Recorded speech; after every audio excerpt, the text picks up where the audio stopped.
Inter Milan and Juventus. They call it the Derby d'Italia, the Derby of Italy, and that name is the first clue. This is not a city derby like Milan against Inter or Juventus against Torino. The great sports writer Gianni Brera coined the term in 1967 for a fixture so big that the whole country splits in two over it. And the moment that truly poisoned it was not a match at all. It happened in courtrooms and league tables.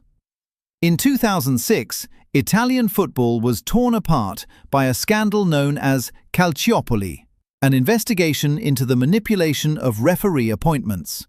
Juventus were punished hardest of all, stripped of 2 league titles and relegated to the second division for the first time in their history.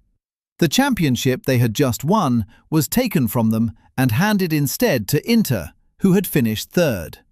To Inter it was justice, to Juventus it was theft, a cardboard title decided in an office rather than on the pitch, and they have contested it ever since. But the wound was open long before that. On a decisive afternoon in April 1998, with Inter 1 point behind Juventus in the title race, Inter's Ronaldo was sent tumbling in the Juventus box by defender Mark Giuliano, and the referee waved play on. Seconds later, he gave Juventus a penalty at the other end. Juventus won, took the title, and the non-decision was argued over all the way to the Italian parliament. To this day, nobody agrees on it. Then came the twist. After Juventus were banished, Inter became the dominant force in Italy and swept the treble in 2010, before Juventus returned to build a dynasty of their own. Each club lived through the other's golden age during its own darkest years.